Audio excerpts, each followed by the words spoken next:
We back on UCSS, and we gotta talk about the draft. It's less than almost 2 weeks away now.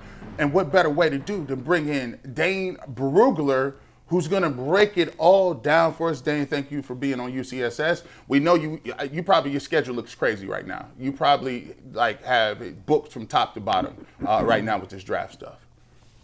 Yeah, look, nobody wants to talk to me in July, so I take advantage of it now when, we could talk some football, talk some draft. But no, there's a lot to talk about with this draft, right? Depending on team needs and what this draft has to offer, it's a really unique class. So no, I enjoy it.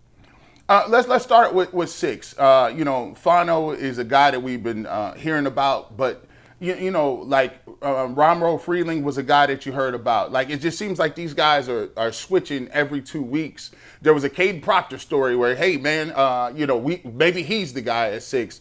What is your gut feeling, and why do you think Fano is the guy now at 6 compared to earlier in the process being linked to the Browns?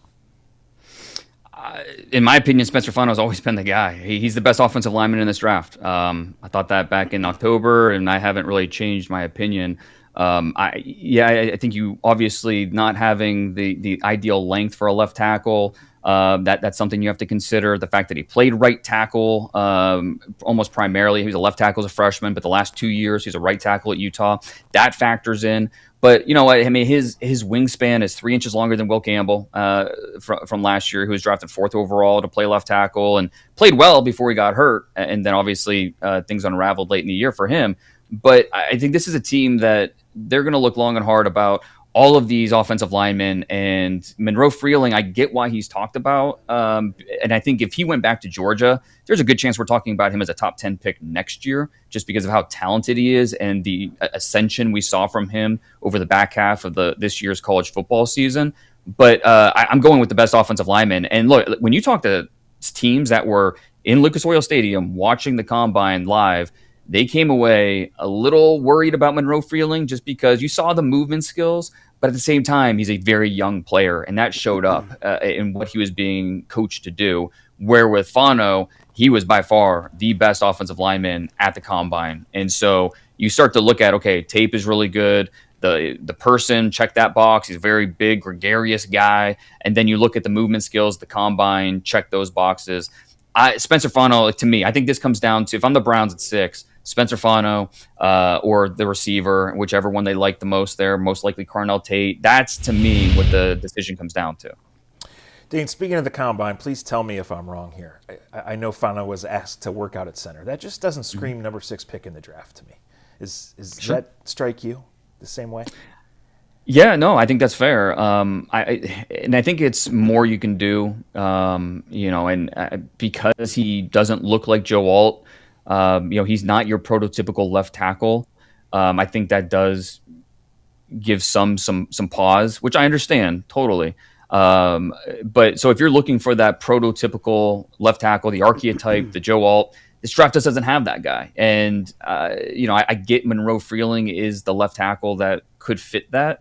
But again, he's a very young player who is just, there's going to be bumps in the road as he adjusts and he learns, and who knows when he's going to get there. I think he will get there eventually, but I would say it's an even bigger risk to take a chance on a guy like that at 6, as opposed to someone that maybe doesn't fit the box perfectly for what exactly you're looking for at a left tackle. I'm going to throw Caden Proctor in the discussion as well. I'm talking to a scout who, as he was leaving the Alabama Pro Day, said pretty emphatically, if we felt better about the consistency, Caden Proctor would be a top 5 lock in this draft. It's just rare to find a 360-pounder that moves like that has that type of ability. And, we'd love to coach him up, but we just worry about the consistency and if he'll ever really get there. And so this is an offensive line class where we're going to see 7 offensive tackles go in the first round, but they're all flawed a little bit in their own way.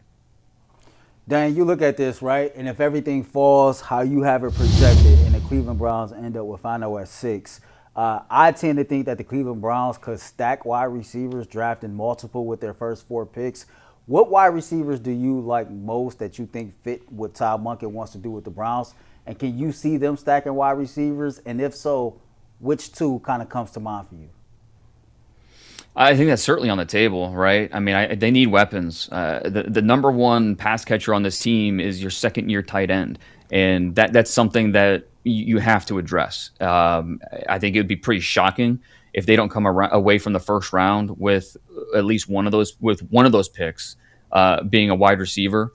And so obviously Carnell Tate at the top, 3-level threat, can win vertically. I think it's interesting that, last year picking, in the top 10, Tedero McMillan was one of the options, but I think one of the reasons maybe they didn't go that direction was they didn't have a full athletic testing profile on him. All McMillan did during the process was a 40-yard dash, and he ran a 4.53, and that's all they had.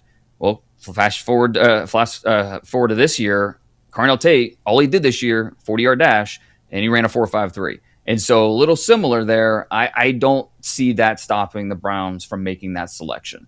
But I think they also really like Jordan Tyson. I think there's other receivers in this class that they feel like, okay, we could potentially wait till 24 if we want to get that guy, whether it's Casey Concepcion, Omar Cooper Jr. Obviously, they've done a lot of work on this receiver class. Denzel Boston's in that mix. So I think, and then if they do double dip and go with another receiver on day 2, it likely depends on who they go with in round 1. So, if they, example, go with Denzel Boston at pick 24, he's obviously more of an X or a big slot. And so that changes, maybe on day 3 or on day 2, who would they go after? Maybe that opens it up to, a Brennan Thompson from Mississippi State, because he's more of the smaller, another vertical guy, but he's going to give you a little more juice, a little more speed. Antonio Williams from Clemson, same type of thing, where he can win or be used inside outside, but it's more of a speed player and somebody that is going to give you,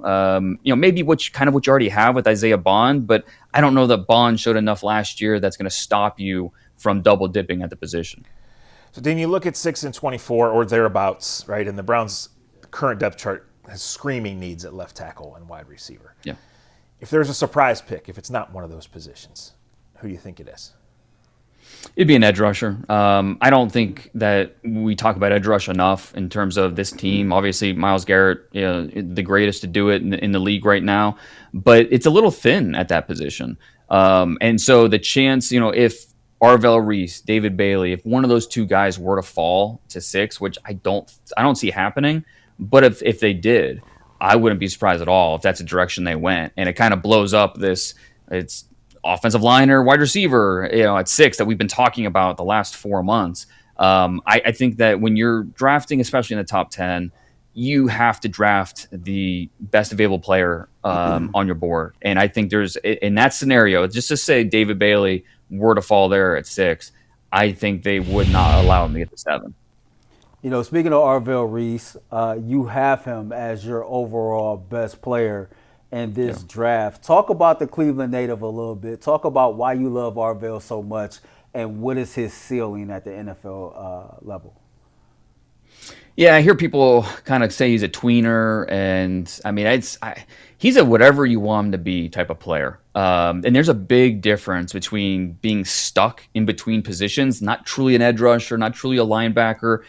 There's a difference between that and then being able to realistically do both roles. And so I think the fact that he doesn't have a true number 1 position maybe scares some people, but he's shown that he can be an edge rusher. He's shown he can be a stacked linebacker. He can play off the ball. He can be a blitzer. It's just the value of that versatility in Ohio State's defense and what Matt Patricia wanted to do.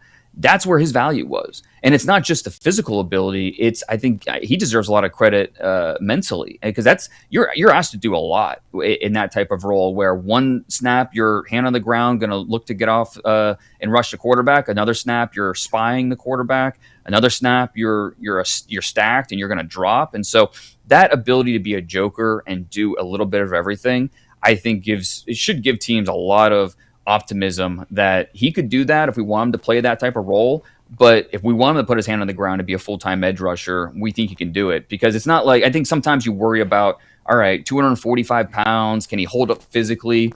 Watching him play and set an edge and how physical and violent he is with his hands, I have zero concerns about him being physical enough to work down and be a full-time edge player. So every team will look at it a little bit differently, but I'll be pretty surprised if he's not a top 5 pick here when the first round rolls around. Dane, you were on with us last year at about this exact same time, and Jay Crawford asked you the question. Dane, if you had to pick one player you think the Browns will end up selecting in the 2025 draft, who will it be? And you said Harold Fannin Jr., and you were proven right. It worked out great. Fannin was awesome. So you're 1 for 1 on this question. Let's see if we can make it 2 for 2. Dane, when the draft is over, who do you feel like is the most Cleveland Browns pick in this draft, or the guy you think is most likely to end up in Cleveland? Yeah, well, broken clock's right twice a day too, right? So let's see if we can do this. And let's make it challenging, right? Let's not include the first round guys. I feel like that's easier. So let's focus on day 2 or even day 3. Let's go Markel Bell, the offensive tackle from Miami, who, obviously DeJuan Jones was a larger than life type of offensive lineman. Let's go get another one who you can develop at tackle, and you could maybe even get him early. I think there's a good chance he could go in the 3rd, but I wouldn't be surprised if he snuck into the 4th as well. Francis Maui-Noah, the right tackle for the Hurricanes, I think gets most of the attention for what that offensive line did for Miami last year.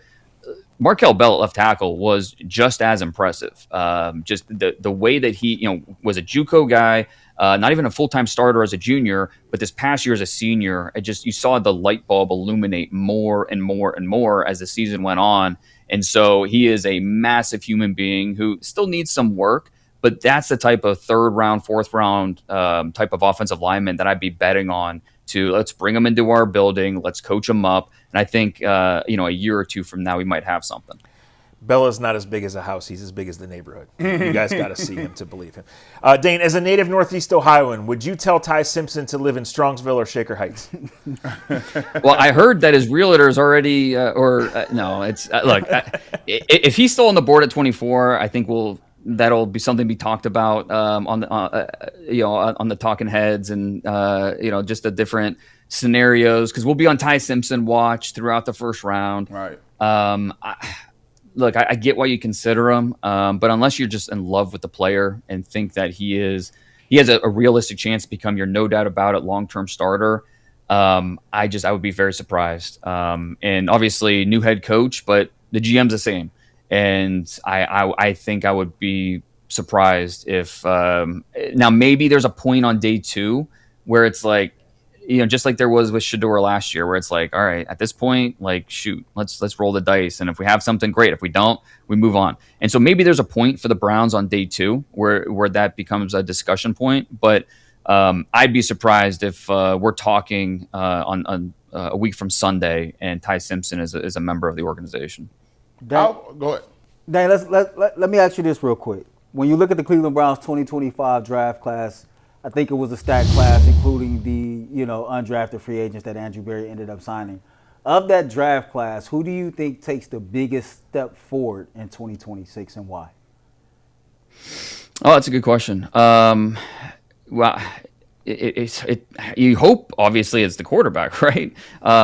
You hope you get more from Shedeur Sanders, and what these rookies showed us last year was really impressive. And so if a Harold Fannin or a Schlesinger is able to take that next step, that's great because they're already playing at a high level. And so if they're able to take another step, awesome. But for just the sake of the Browns and as they look to build this team moving forward, I just hope that they have an answer about the quarterback position. So I hope that going into 2027, the draft, assuming they don't draft a quarterback this year, hopefully going into the 2027 draft, they have a pretty clear picture. Either we're drafting a quarterback or we're not. We feel like we have that guy or we don't. Hopefully this year just gives them a more clear picture of what the answer is to that question. Dane, we appreciate you. You've given us a pretty clear picture of what to expect at 6 and 24. We'll hope and have our fingers crossed. We appreciate you showing up today and appreciate your insights. And check out the Beast. Yeah, Definitely please do. check Have it by your side. Yeah, no, I appreciate it, guys. Take care. All right, man. Dane Brugler. Tell them East Side too, man. Whoever moved to Cleveland, tell them they gotta live on the East Side, Dan. Tell them the East Side, I moved to the East Side, you know what I'm saying? That's where you got to move up, you know what I'm saying? Shout out to Dane Brugler. Hey, when we get back, we talked about the quarterbacks a little bit, Ty Simpson and Shedeur Sanders. But listen, National thinks Deshaun Watson is the guy. We'll debate that coming back right Oh, here Lord. on UCSS.